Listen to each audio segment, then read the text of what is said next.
판사가 죄수에게 마지막 판결을 할 때에 최후 변론의 기회를 줍니다.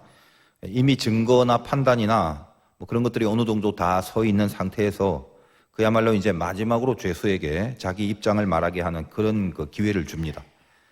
그것을 통해서 판결에 어떤 영향을 끼치기도 하고, 또 혹시 배심원 제도가 있는 그런 재판에서는 배심원들의 마음을 바꾸는 역할을 하기도 합니다.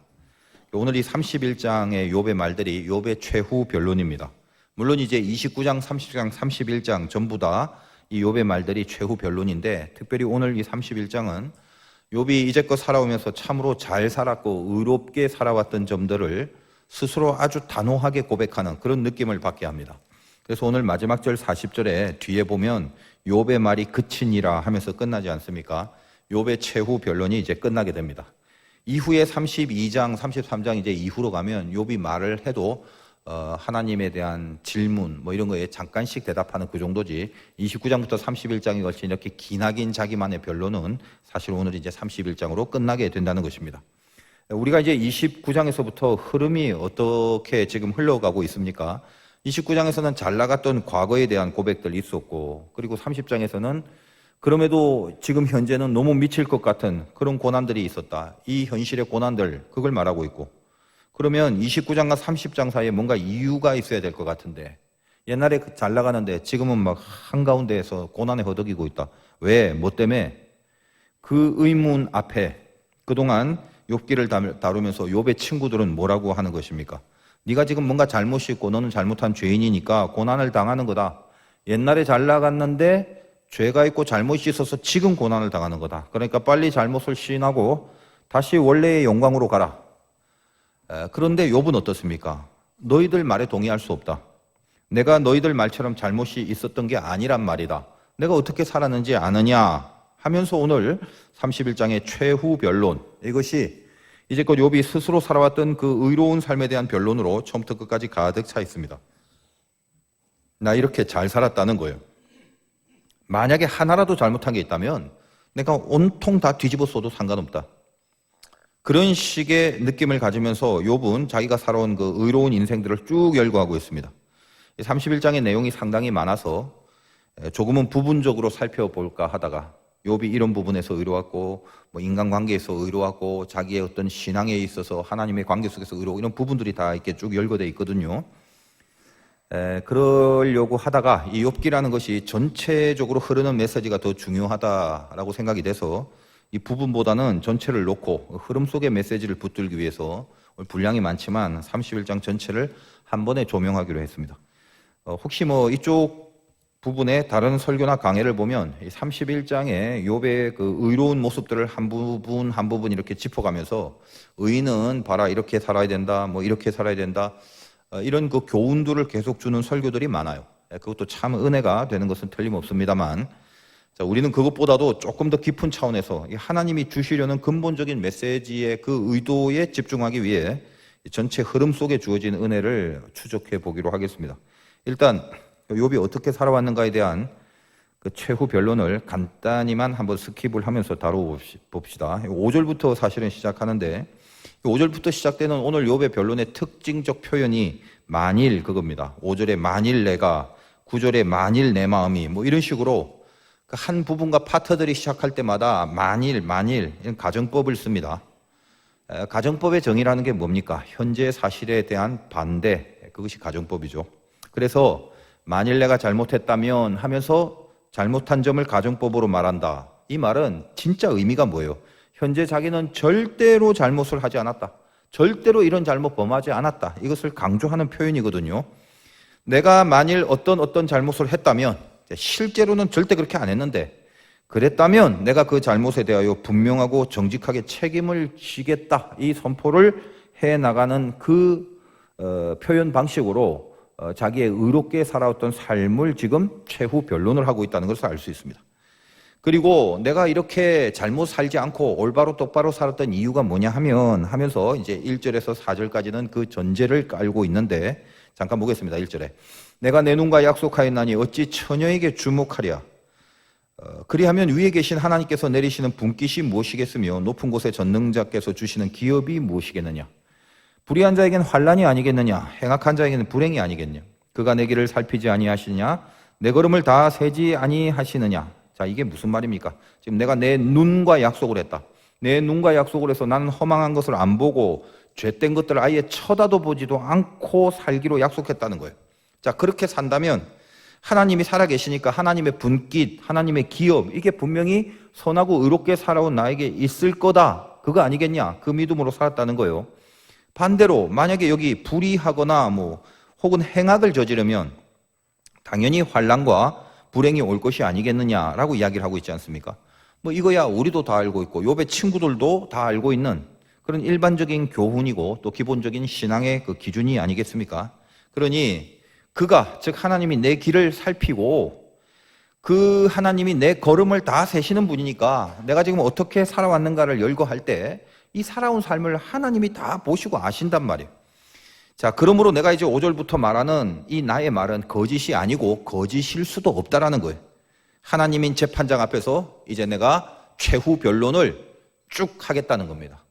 마지막 그분의 최후 심판을, 그 판정을 기다리면서, 그리고 나서 이제 5절부터 쭉 내려옵니다. 5절에서 12절까지입니까? 그때의 내용은 욥 개인의 윤리적인 삶을 살아왔던 거, 이런 걸 어필합니다. 예를 들면 5절, 만일 내가 허위와 함께 동행하고 내 발이 속임수에 빨랐다면, 허위와 속임수가 나에게는 없다는 말이죠. 만약에 내가 허위와 속임수를 쓰면서 살았다면 그 다음에 어떻게 된다? 8절에 보니까 내가 심은 것을 타인이 먹으며 나의 소출이 뿌리째 뽑히기를 바란다. 내가 심었지만 딴 사람들이 다 먹어버리고 나는 소출이 하나도 없게 될 것이다. 이런 식의 표현이에요. 내가 만약 무엇을 잘못했다면 이렇게 처벌을 받을 것이고, 뭘 잘못했다면 결국 이렇게 될 것이고, 거꾸로 말해서 나는 절대 이렇게 안 했다. 이걸 지금 강조하면서 쓰는 기법이단 말이죠. 자, 계속 조금씩 한번 훑어봅시다. 9절을 본다면, 만일 내 마음이 여인에게 유혹되어 이웃의 문을 엿보아 문에서 숨어 기다렸다면, 그 다음에 10절에 내 아내가 타인의 맷돌을 돌리고 타인과 더불어 동참하기를 바라노라. 굉장히 센 말이죠, 지금. 그것은 참으로 음란한 일이니 재판에 회부할 죄악이요 멸망하도록 사려는 불이니 나의 모든 소출을 뿌리째 뽑기를 바라노라. 이런 이야기를 합니다. 그러니까 내가 혹시 내 마음이 여인에게 유혹돼서 막 이웃의 여인을 탐하고 이러면 처참한 일이 이렇게 생길 거다 이 말이에요. 자기 아내가 맷돌을 돌리고 다른 사람과 동침하는 이런 처참한 일이 벌어질 것이다. 그 다음에 13절에서 23절까지 여기는 사회적으로 욥의 정결함, 거기에 대한 최후 변론이죠. 예를 들면 13절 보니까 만일 남종이나 여종이 나와 더불어 쟁론할 때에 내가 그의 권리를 저버렸다면, 아무리 종들이라도 나는 절대로 종들의 권리를 저버리지 않았다는 거예요. 그래서 16절, 내가 언제 가난한 자의 소원을 막았거나 과부의 눈으로 하여금 실망하게 하였던가. 가난한 자의 소원을 막은 적도 없고 과부를 홀대하지도 않았다. 욥은 자기 자신만을 위해서 살지 않았고 항상 과부와 고아를 돌보고 살아왔다는 거예요. 그리고 늘 가난한 자들을 도우며 살아왔다는 거예요. 근데 만일 내가 그렇게 살지 않았다면, 내가 그렇게 살았다는 내 말이 혹시 거짓말이거나 내가 진짜 그렇게 살지 않았다면 22절에 이것도 세죠. 내 팔이 어깨뼈에서 떨어지고 내 팔뼈가 그 자리에서 부스러지기를 바라노라. 얼마나 이게 지금 자신이 있는지 주저함이 없지 않습니까? 왜? 자기가 그렇게 살아온 게 사실이기 때문에. 그리고 이제 24절 이하에는 자기의 그 신앙적인 성결함, 이것에 대한 최후 변론입니다. 24절 보니까 만일 내가 내 소망을 금에다 두고 순금에게 너는 내 의뢰하는 바라 하였다면, 금에게 소망을 두고 재물에 소망을 두고 살지 않았다는 거예요. 더군다나 26절, 만일 해가 빛남과 달이 밝게 뜬 것을 보고 내 마음이 슬며시 유혹되어 내 손에 입맞추었다면, 이 말이 뭐냐면 1월 성신을 섬기는 우상 숭배를 안 했다는 말이에요. 재물에도 소망을 안 뒀고 우상도 숭배하지 않았다 이 말입니다. 29절, 내가 언제 나를 미워하는 자의 멸망을 기뻐하고 그가 재난을 당함으로 즐거워하였던가. 사람이 미워하는 사람이 있을 수도 있는데 욥은 지금 어떻습니까? 사람과의 관계 속에서 혹시 미워하는 사람이 있다 할지라도 그 미워하는 사람이 망하기를 바라지 않았다는 거예요. 그러니까 지금 총체적으로 어떤 거죠? 위로는 하나님, 아래로는 이웃들에게 죄를 짓고 산 적이 없다 이 말을 하는 거죠. 그러므로 35절에 이렇게 됩니다. 누구든지 나의 변명을 들어다오. 나의 서명이 여기 있으니 전능자가 내게 대답하시기를 바라노라. 나를 고발하는 자가 있다면 그에게 고소장을 쓰게 하라. 내가 그것을 어깨에 매기도 하고 왕관처럼 머리에 쓰기도 하리라. 자, 내가 지금 말하는 거, 쭉 말한 거, 내가 이제 내 이름으로 딱 서명한다. 끝났다, 이제. 최후 변론. 그리고 이제 전능자가 대답하시길 바라노라. 하나님, 자, 할 말 다 했어요, 이제. 최후 변론. 당신이 이제 판결해 주세요. 이렇게 기나긴 친구들과의 토론 속에 얼마나 많은 과정들이 있었습니까? 나는 마지막으로 내가 이렇다라는 것을 이제 마지막으로 최후 변론을 했습니다. 하나님 이제 판결해 주세요. 그리고 혹시 나에게 잘못이 있다고, 내가 잘못이 있다고 누가 그런다면 거기 고소장을 쓰라는 거예요. 그럼 고소장을 딱 받아들고 이게 뭐야 이거, 내가 뭘 잘못했다고 그래? 그러면서 이 고소장을 숨기거나 찢어버리거나 그런 게 아니라 36절에 있다시피 내가 그 고소장을 내 어깨에 메고 띠를 딱 때리는 거죠. 뭐 주차위원, 안내위원 띠를 딱 때리는 것처럼 하고, 그 다음에 어떻게 왕관처럼 머리에 쓴답니다, 고소장을. 그러니까 이게 어떤 말입니까? 자신이 있다는 거죠. 내가 이것이 잘못됐다라고 고소를 받을 만한 이유가 하등 없는 거다. 얼마나 이게 자신 있는 선포인지 몰라요. 읽을 때마다 이 욥의 당당함, 얼마나 자신 있길래 이런 말을 하는가. 이 점을 묵상하면서 제가 이 점에서 참 이게 설교 예화로는 적절하지 않는데 왜 자꾸 그 타짜라는 영화가 생각이 나는지 모르겠어요. 거기 주인공이 곤이라는 사람인데 타짜입니다. 마지막 도박판에서 아귀라는 탁자와 한판승을 벌리죠. 그 아귀가 곤이의 손기술을 눈치채고 이렇게 패를 나누려고 하는데 일부러 기술을 써서 이 어떤 장마담이라는 여인에게 그 장땡을 만들어 주려고 할 때에 목사님 장땡이 뭐예요? 이렇게 곤란한 질문을 하지 마십시오. 그냥 아주 좋은 패다 이렇게만 알고 계시면 돼요. 그때 이 곤이라는 주인공이 장마담에게 준 패가 단풍이 아니어야 이 아귀의 말이 틀려지기 때문에 그 뒤집혀서 무슨 패인지 확인이 안 되는 그 장마담 앞에 놓인 화투를 유리컵으로 탁 덮어두고 곤이가 명대사를 날리죠. 저 패가 단풍이 아니라는데 내 돈 모두 하고 내 손모가지를 건다. 쫄리면 돼지시든지. 이 유명한 대사가 불쑥 생각이 나는 거예요. 무슨 말이냐? 실제로 곤이가 컵으로 가두었던 그것은 절대로 단풍이 아니었습니다. 너무나 분명한 사실이에요. 자신이 있다 이거죠. 틀림없다 이거죠. 속일 이유도 없고 속이지 않았다 이거죠. 자신이 있는데 왜 감춥니까? 자신이 있는데 왜 숨어요? 당당하잖아요. 오늘 아마 코로나 때문에 많이들 몸살이시느라 또 조신하게 그 건강 유지하시면서 집안에서 호젓하게 예배 드리시는 분이 좀 많으실 겁니다. 근데 혹시 여기 신천지 분들 오셨나요? 괜찮아요. 당당하게 손 들어보세요. 당당하게 자수해서 광명 찾자. 그 코로나 때문에 신천지들 중에 일반 사람들 말고, 일반 신천지 말고 특공대들이 있어요. 추수꾼들. 그 추수꾼들이 교회마다 들어와서 이제 포교를 노리고 있다는데, 얼핏 보기엔 제가 잘 안 보입니다만, 잘 모르죠. 2층에 혹시 없나? 마스크하고 계시면. 너무 당황해 하지 마시고, 어쨌든 그 신천지 분 혹시 계시면 예배 후에 저를 좀 만나서 여러분 그렇게 자신 있어 하는 그 성경에 대해서 토론을 좀 하고 갔으면 좋겠다. 이런 제가 마음의 바람이 있습니다. 쫄리면 돼지시든지, 이런 이 나레이션이 이게 생각이 나네요.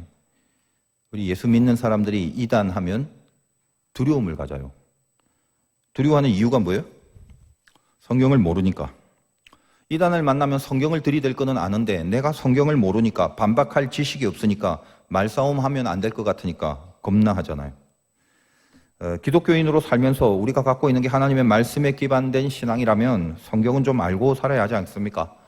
무슨 전문가가, 무슨 신학자가 되라는 말이 아니에요. 적어도 가장 중요한 거, 우리에게 구원을 주시는 복음이 무엇인지에 대한 성경적 근거와 성경적 말씀은 할 줄 알아야 될 거 아니에요. 여러분들이 신천지나 이단들을 만나서 성경적인 실력이 없어서 막 두렵고 그러면 제 전화번호를 꼭 가르쳐 주고 오십시오. 제가 가만히 요즘 그 신천지를 가만히 생각해보면, 신천지뿐만 아니라 모든 이단들을 보면 하나님이 저에게 주시는 참 마음이, 아픈 마음이 있어요. 여러분 어떻게 생각하십니까? 참 불쌍한 사람들 아닙니까?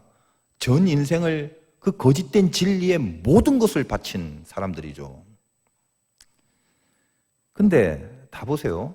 다들 우리 교회같이 다 정통 기존 교회를 다니다가 오히려 조금 더 열심히 믿으려고 했던 사람들이 더 많은데, 그 기존 교회에서 오랜 세월 이 영적 갑갑함을 뭔지 채우지 못하고 살아가다가 이렇게 빗나가 버린 거잖아요.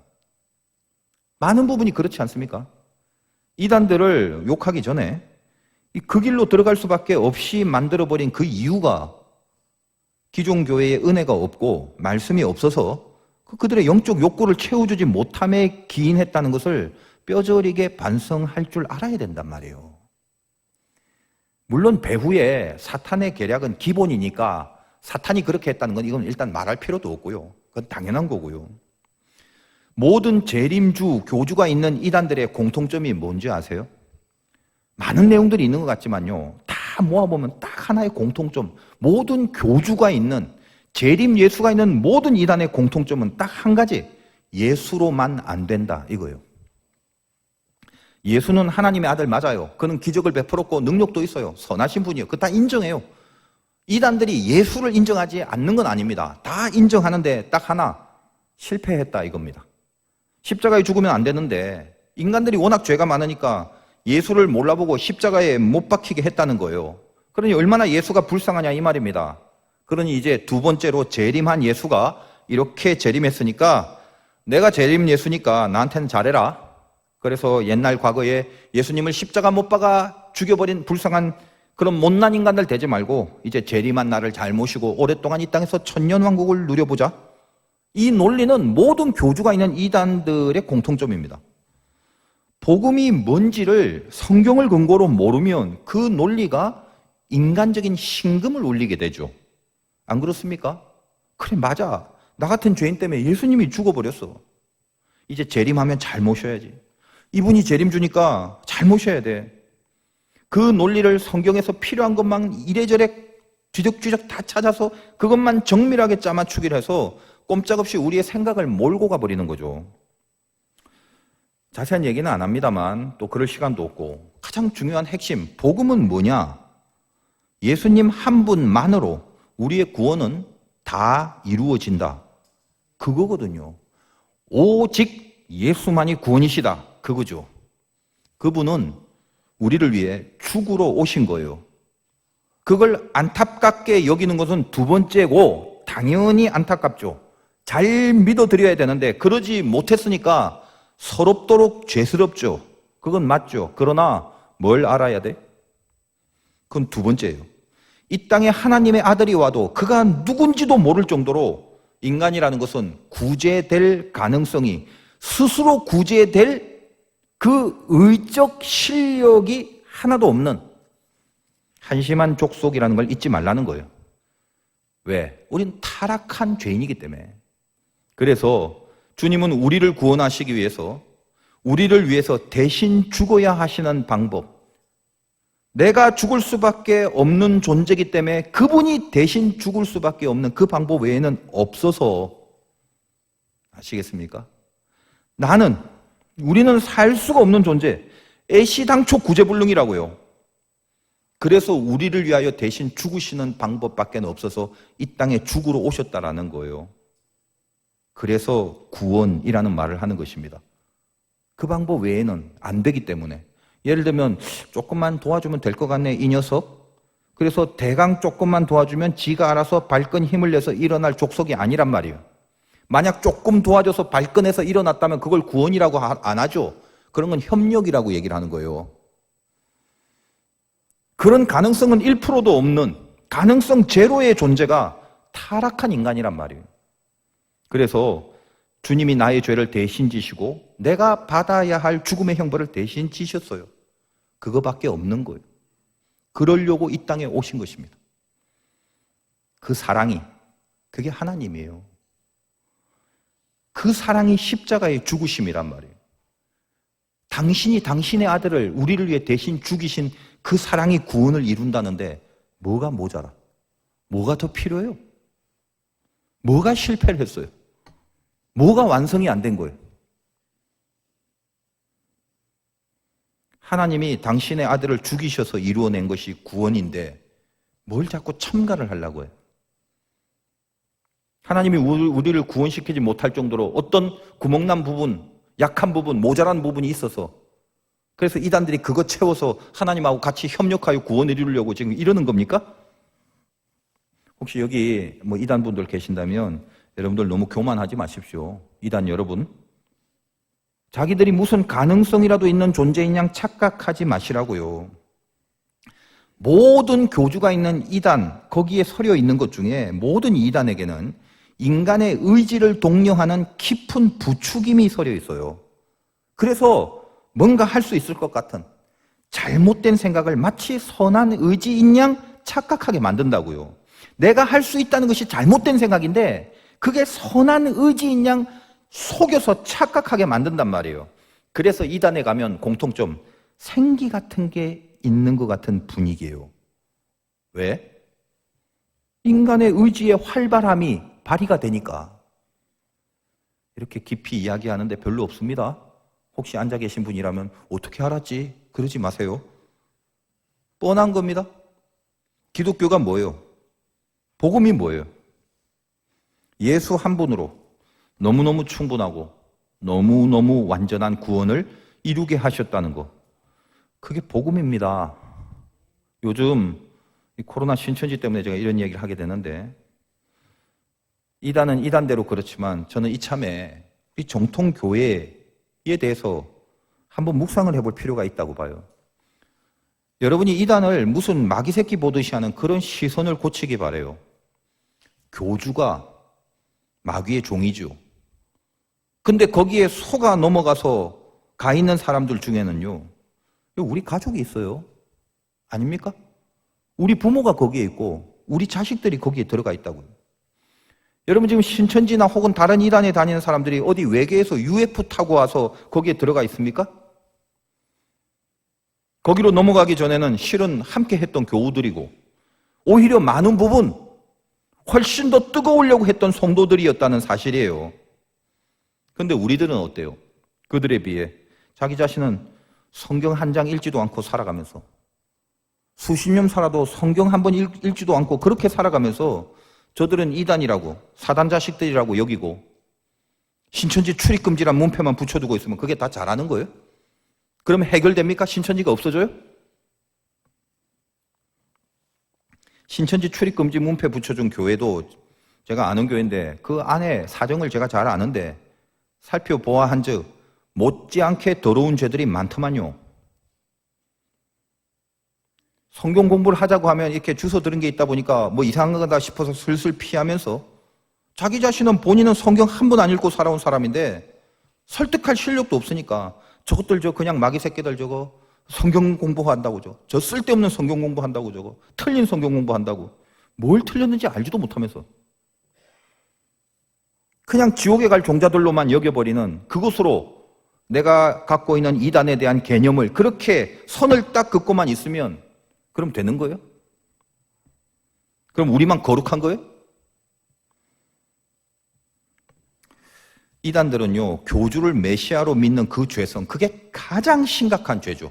거기서부터 우리와 다른 건 틀림없이 우리와 구별된 아주 심각한 죄를 저지르고 있죠. 그런데 그 부분 말고, 교주를 메시아로 믿는 부분 말고, 그냥 인생을 살아가면서 우리 기존 교회 교인들이 저 이단들의 삶보다 죄를 덜 짓고 살아간다고 장담할 수 있는 사람이 몇이나 있나요? 여러분 이단에 들어간 사람들의 공통적 고백이 뭐냐 하면 성경을 깊이 모르는 사람도 어떻게 하다 이단 만나갖고 이단으로 들어가면요 어떤 느낌이 있습니까? 질문을 하면 뭔지는 모르지만 사랑을 느낀대요. 사랑을. 그냥 여기가 하나님의 형제고 하나님의 자매 같다는 생각이 든대요. 자꾸 오고 싶대요. 그럼 기존 교회는 진짜 하나님의 형제와 자매로 함께한 이 기존 교회는 진짜 형제 자매라는 느낌으로 충만함이 있습니까? 왜 미워하고 왜 형제 자매가 서로 증오하고 자기 고집에서 헤어나오지 못하고 싸우고 다투고 그러는데 얼마나 많이 싸우는지 잘 믿어보려고 했던 사람이 그 싸우는 꼴 안 보려고 그 싸움 안 하려고 거기서 도망 나왔다가 잡혀서 이단으로 들어간 건데 우리 죄가 기존 교회에 다니고 있다라는 그 교인들의 죄가 저 이단보다 덜하고 우리는 훨씬 거룩하다고 그래서 우리가 훨씬 더 낫다고 저것들은 사탕의 존자고 그렇게 단언할 수 있는 자신 있는 사람이 몇이나 됩니까? 제가 알고 있는 이 교단과 이 교계의 죄성들을, 제 개인적으로 알고 있는 팩트에 근거한 죄성들을 반의 반만 털어놓아도 다 실족해서 여러분 몸소리를 치게 할 수 있어요. 저 정신나간 이만이란 작자를 메시아로 믿고 있는 저 불쌍한 영혼들이 가슴 아프지 않습니까? 뭐 때문에 저렇게 빗나가 버린 건데요? 마귀들에게 놀아나고 잘못되고 없어져 버려야 할 집단이지만 그 전에 놓치지 말고 있어야 될 왜 그랬던가를 생각해 봐라는 거예요. 이 점에 대해서 생각한 사람이 몇 명이나 됩니까? 저는 그래서 솔직히 여러분들 중에 어떤 영역, 실력 이런 되는 사람들 막 오랫동안 만들고 막 하드워크를 시켜서 막 키워갖고 그 신천지 추수꾼들에게 성경 공부를 제대로 시켜갖고 다시 깨달아 돌아오게 하는 역추수꾼들 좀 만들고 싶어요. 마음에 너무 슬퍼요. 그 잘하려고 했던 사람들이 그 거짓된 진리 속에 파묻혀 살아가는 게 정신 나간 미친 작자 밑에서 이쯤 하며 제가 오늘 복음의 얘기를 하려다가 뭐 좀 신천지 말이 있어갖고 이단하고 같이 제가 한번 얘기를 하는 거예요.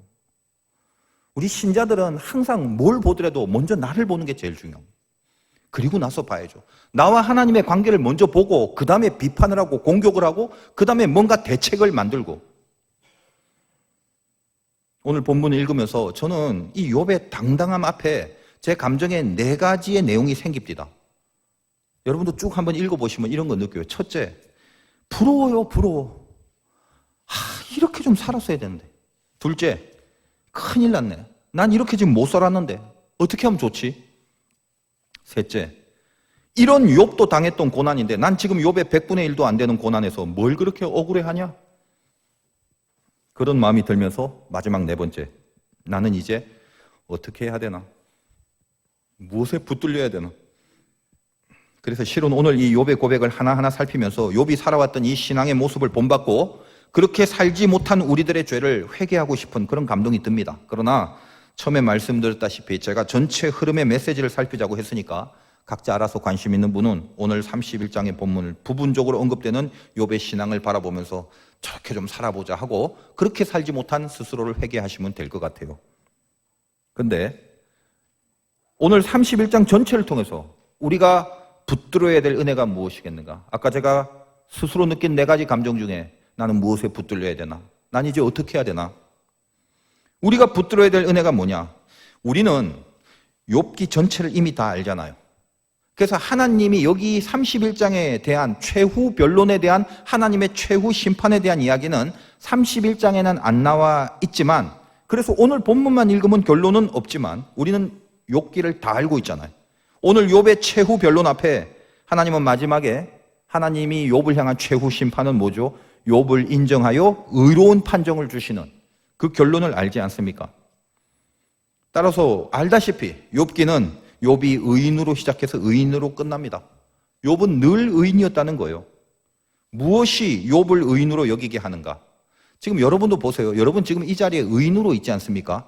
알지요? 실력도 없어서 염치는 없습니다.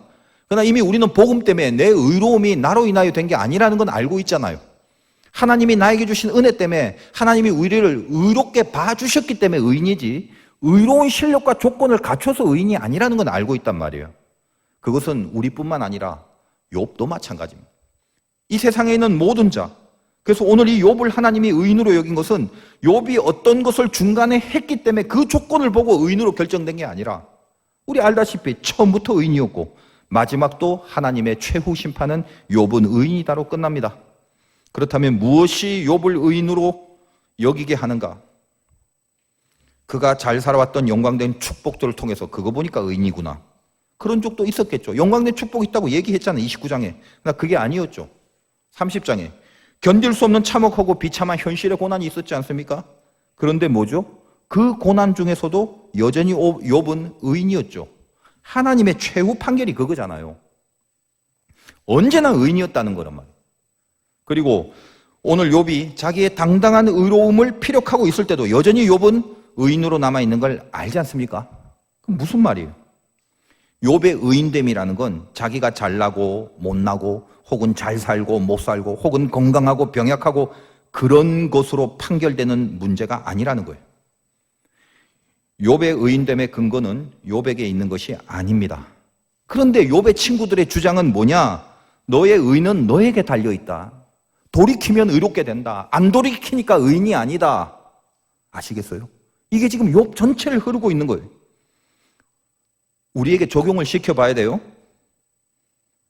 그러나 욥기 전체를 통해서 주시는 가장 깊숙한 메시지 중에 하나, 욥의 의인됨의 근거는 욥의 친구들이 말하듯이 너에게 달려있는 그 뭔가가 너를 의롭게 만드는 것이 아니라 애초부터 애시당초 욥의 의인됨은 그 근거가 하나님께 있다는 거예요.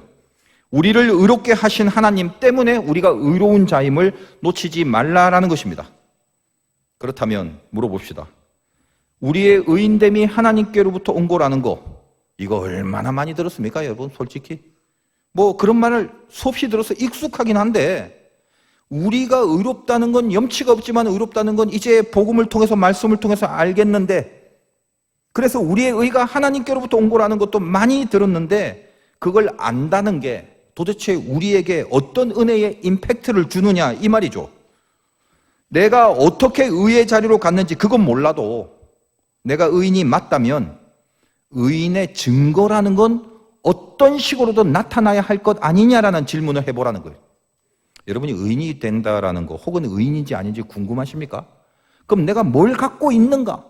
어떤 것 때문에 이렇게 되었는가에 집중하지 마시고 의인이라면 의인 이후에 보여지는 것으로 내가 의인인지 아닌지를 보라 이 말이에요.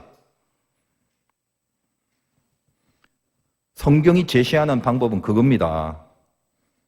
하나님이 의롭게 하셔서 의인이 되었다는 것은 다른 말로 하면 뭐죠? 하나님이 의롭게 했다는 것은 나에게는 의로운 근거가 없다는 건데, 그럼 내가 의인이라는 걸 어떻게 확인해요? 모르고 살아요 평생? 아니죠. 확인은 할 수 있잖아요. 확인하고 싶잖아요. 그리고 확인은 어느 정도 할 수 있는 건 아니겠습니까? 뭘로 확인할 건데? 하나님이 어쨌든 나를 의롭게 만들었는데 좋다 이거야. 내가 의롭게 됐다면 내가 의인이라는 걸 뭘로 확인할 건데? 잘 살고 건강하냐? 물질이 많냐? 사람들이 주변에 들끓고 있느냐? 모여드느냐? 그것으로 결정된 게 아니란 말이에요. 욥의 친구는 처음부터 끝까지 그걸로 결정한다고 얘기를 하는 것이고, 다시 오늘 욥의 최후 변론을 생각해 봅시다. 하나님, 나 과거에 잘 나갔어요. 30장. 지금은 난 망했어요. 31장. 그런데 나 이렇게 망한 게 내 잘못 때문이 아니라고 생각해요.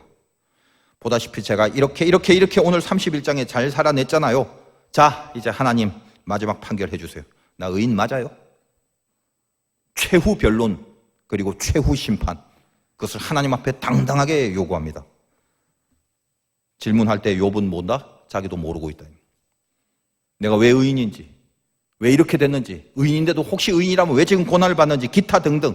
근데 우리는 알죠. 처음부터 끝까지. 왜? 욥을 의인으로 판결하신 분이 하나님이라는 걸 우리는 성경을 다 알고 있으니까. 그렇다면 욥은 그의 그 의인됨의 증거라도, 뭐 때문에 의인이 됐는지는 자기도 모르고 잘 가르쳐주지도 않았지만, 그래도 결론적으로 내가 의인이라면 내 의인됨의 어떤 증거들이 보여줄 수는 있지 않겠냐. 왜 의인이냐는 모르지만 의인이 되었다면 그 후에 그 의인이라면 그렇게 할 수 있는 그 뭔가가 있더라는 거예요. 그게 욥의 전 인생에서 증명되는 내용입니다. 욥이 의인이라면 그 한 가지 때문에 욥은 그 한 가지로 말미암아 자기가 의인이라는 것이 스스로 증거되고 증명되는 그 한 가지, 그게 뭔데? 그거 말씀드리려고. 여러분도 마찬가지입니다. 결코 신앙을 포기하지 않는 거, 그겁니다. 여러분이 왜 의인이 됐는지, 어떤 근거로 됐는지 따질 수도 없고 알 수도 없어요. 그럼 내가 의인이라는 걸 어떻게 알고 사는데? 결코 신앙을 포기하지 않는 자, 그거 하나예요. 웁니다. 비명을 지릅니다. 질그릇으로 몸을 긁는 사건이 벌어집니다. 하나님을 너무나 이해할 수 없는 숱한 시간들을 보내요. 친구의 모욕들을 가슴으로 느끼며 반항하는 그런 부르짖음 속에 살아갑니다. 그러나 결국은 뭐죠? 하나님 안에서, 믿음 안에서 그 못마땅한 하나님의 처우와 대답해 주지 않는 그 하나님의 야속함, 그 밑바닥에서도 자기를 향한 그 하나님의 최후 판결을 그걸 원합니다. 전능자가 내게 대답하시기를 바라노라. 여러분, 예수 믿는 사람들 중에 여러분 다 예수 믿는데 왜 예수 믿게 됐는지 아시는 분이 있어요, 이 중에? 우리 가문이 기독교 집안이라 제가 주일학교부터 다녀서 그래서 믿는 건가요? 물질의 복을 얻어서 감사해서 예수 믿습니까? 그게 예수 믿는 이유예요? 아니면 선한 행실을 많이 해서 예수를 믿게 됐습니까? 아니면 극도의 고난을 받아서 그래서 믿게 되었나요? 어떤 통로와 도구가 될 수는 있지만 여러분 고난받으면 그러면 인생에서 고난받는 사람 다 예수 믿습니까? 그거 아니잖아요. 왜 주님이 나를 위해 죽으셨음을 믿게 된 겁니까? 아세요? 몰라요. 알 수가 없습니다. 안 가르쳐줘요. 왜냐? 나에게서 나온 믿음이 아니기 때문에. 그러나 그럼에도 내가 모르지만 구원을 받은 자녀라면 자녀이기 때문에 나타나는 증거들이 있다는 거예요. 욥의 얘기는 그겁니다. 그 증거들은 네 눈으로 보여지는 이 세상의 환경, 이 세상의 상황, 이 세상의 조건으로 증명되는 게 아닙니다. 우리가 의인이라는 증거가. 그러나 욥의 친구들은 뭐죠? 끝없이 그것으로 증명하라는 거예요. 다시 세상의 조건을 회복하라. 여러분이 구원받은 자녀임을 증거하는 것은 어떻게 내가 의인이라는 것을 하나님 앞에 의롭게 칭함을 받은 자라는 것을 그 증거하는 것은 여러분이 하나님이 의롭게 하신 존재라는 것을 내가 구원받은 자녀라는 것을 증거함으로써 확신이 되는 거지. 내가 갖고 있는 뭔가를 믿고 있기 때문에 나의 의로움을 확신하는 게 아닙니다. 내 의로움을 스스로 의인이라고 확신하는 이유는 의인이 되고 난 다음에 보여지는 나의 증거들을 통해서 확신하는 거란 말이에요. 어려울 듯, 쉬울 듯, 그러나 너무나도 알아야 될 분명한 복음의 진리. 증거를 통해서 확신하는 거지 근거를 통해서 확신하는 게 아니란 말이에요. 그러면 그 증거가 뭔데? 말씀드렸죠. 결코 믿음을 포기하지 않는 거. 그게 의인의 증거입니다. 7번을 넘어져도 다시 일어난다고 하지 않습니까? 내 의지가 남들보다 출중해서 8배의 에너지가 있어서 일어나는 게 아니란 말이에요. 그러면 어떻게 우리는 또 일어나는데 너 의인이니까 그냥 일어난단 말이에요. 그냥. 뭔 그런 말이 있어? 내가 일단 일어나 보니 내가 의인임을 그것으로 증명하며 확신케 되더라는 것입니다. 지금 이 말씀이 이해가 되세요? 여러분 경험을 보면 다 이해하시고야 맙니다. 저는 신앙생활 하면서요 2가지 반전 속에서 늘 살아가는 것 같은데 예수 믿는 하나님의 자녀들은 다 그렇다는 것을 제가 알게 됐어요. 어떤 반전이냐? 하나, 자녀인데 포기하고 싶은 마음이 드는 거예요. 하나님을 분명히 믿는데 하나님이 나에게 믿음을 주신 건 아는데 반전이 있어요. 그만두고 싶은 마음이 들 때가 있더라는 거예요. 신앙을 포기하고 싶을 때도 있고 사명을 저버릴 수도 있고 그러고 싶을 때가 있더란 말이에요. 그런데 반전 2개랬죠. 그것도 반전이지만 또 하나의 반전. 그럼에도 불구하고 이제껏 한 번도 끝까지 다 포기한 적이 없다는 거예요. 울더라도 결국은 보면 포기하지 않게 돼요. 저는 그걸 깨달았어요. 나에게서 일어날 수 있는 게 아니라는 거. 내가 갖고 있는 그 뭔가가 있어서 내가 결국은 포기하지 않는 꽤 괜찮은 사람으로 서 있구나가 아니라는 거를 그걸 알게 됐다는 거예요. 의롭다 하시니가 하나님이니 그 의로움이 그 하나님이 나를 포기하지 않게 만들어 가더라는 것입니다. 하나님이 욥기를 통해서 우리에게 말씀하세요. 너 있지 않냐 욥아, 너 있지 않냐 나 믿는 내 아들 딸들아, 세상 돌아가는 것으로 판정하지 마라. 내가 너를 최후 심판을 하는데 네 최후 변론을 듣는다. 그런데 보여지는 상황으로 판단하지 마라. 잘잘못의 문제가 있고 없고 그 정도로 따지지 마라. 얼마나 많고 얼마나 적냐 이런 걸로 판단하지 마라. 너는 애시당초 애초에 의인이다. 네가 너로 인하여 된 게 아니다 이 말이야. 내가 너의 최후 변론을 잘 들었다. 참 잘 살았다. 박수 쳐주마. 칭찬해주마. 그러나 그렇게 잘한 것도 그것이 너의 의로움의 근거는 아니란다. 너는 그렇게 잘한 적도 있지만 훨씬 밑바닥을 쳐서 죽음 직전까지 갔던 고난과 고통도 있지 않았느냐? 그럼 그때는 네가 의인이 아니었느냐? 잘하냐 못하냐, 높냐 낮냐로 너의 의인됨을 한 번도 내가 진단하거나 판결한 적이 없다. 너는 시작부터 의인이고 끝날 때도 의인이다. 네가 잘 살았던 과정은 내가 마음껏 칭찬해 줄게. 그러나 네가 지금 당하고 있는 고난 있지? 너의 의로움은 네가 끝까지 포기하지 않는 것으로 증거될 수 있다는 것, 그거 하나만 알기 바란다. 넌 지금의 고난이 다가 아니다. 그러므로 너의 최후 변론에 대한 나의 최종 심판은 분명하다. 최후 승리, 그게 너의 운명이란다. 이 땅에서 보여지는 것으로 너의 의의 결론을 짓지만 이 땅에서의 것이 너의 승리가 아니야. 진짜 의로움을 모른다면 어떤 마음이 드는 줄 아냐? 너 떠나고 싶지? 관두고 싶지? 지금과 여기라는 나에게 주어져 있는 그 상황, 내가 던져진 그곳, 그 상황, 그거 포기하고 싶지? 왜 떠나려고 하고, 왜 그만두려고 하고, 왜 포기하고 싶은지 아냐? 뭔가 또 다른 좋은 것, 더 좋은 그 어떤 것을 결국 또 이 땅과 이 세상에서 확보하려고 하기 때문에 그래서 떠나고 싶고 그래서 그만두고 싶은 거야. 그거는 잠시 승리, 이 땅 승리, 순간 승리라 한다. 그 정도 승리는 되어줄 수 있단다. 그러나 의인은 최후 승리로만 판결된단다.